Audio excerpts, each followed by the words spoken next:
Some of our best crafting inspiration comes from the outdoors. I'm Katie Hacker, and today's first project is a macrame sand pail. It can hold all of your outdoor toys or maybe even a plant. And you can do this in any color you like, but it's easiest if you choose two colors that have some contrast so that you can tell the difference when you're knotting.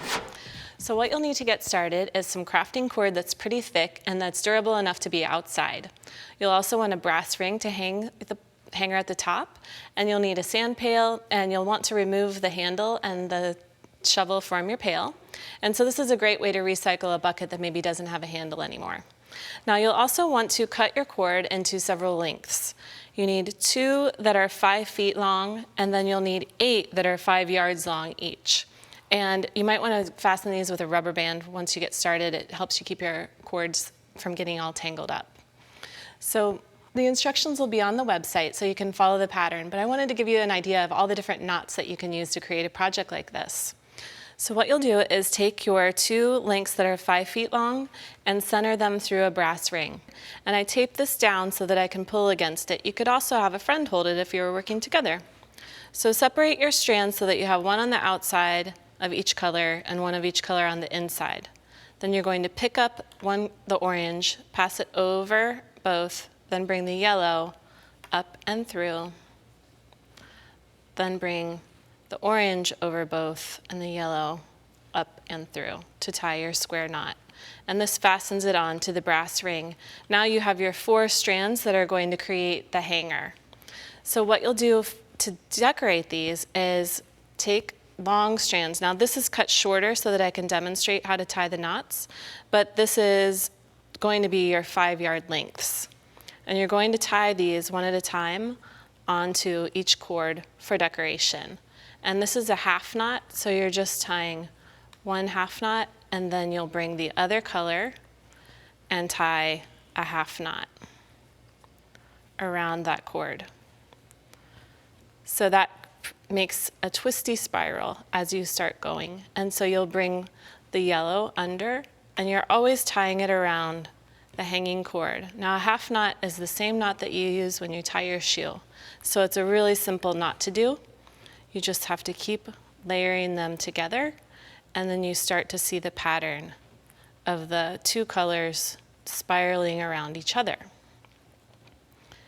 And you just keep going to decorate that cord, and it also makes it nice and sturdy for being outside. So keep on tying. And see how the orange and yellow are starting to twist around each other? Keep on going until you get all of your 4 strands covered. So here we have 4 chunky spiral strands at the top, and they're all just tied with those half knots, one right after the other. Now you can see how much cording is hanging down here. This is the part that's going to create the basket for your bucket. So you'll have to look at your strands and start knotting these together. Now this one still has the middle strand hanging down from the center. That was that hanging cord that we did. So we're just going to cut that middle strand away, and then we can create the rest of our basket. So by tying these strands together, that's going to be the hanger.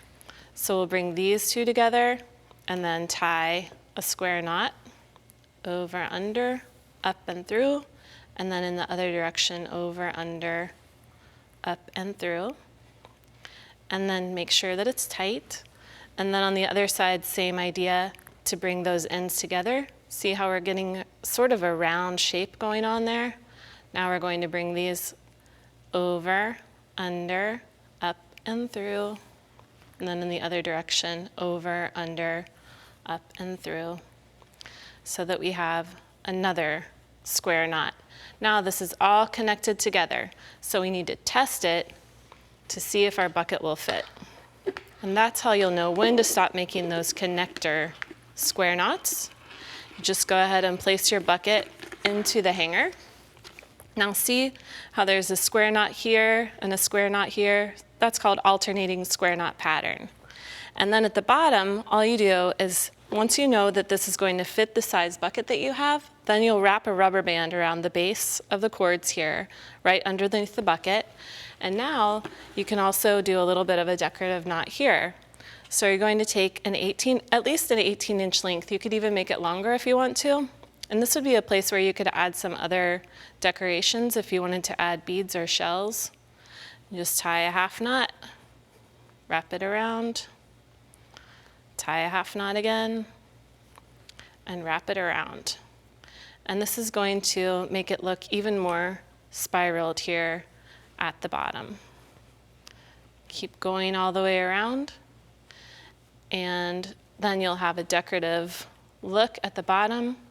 Now, if you're going to store this outside or hang it outside in the summertime, you might also want to make some holes in the bottom of your bucket so that any water will drain out. And you could put beads or tie some shells onto the bottom. And since I can see my rubber band in the middle of there, I'm just going to pull the edge out and use my scissors to trim that away. And then I have my bucket ready to hang outside and hold some toys.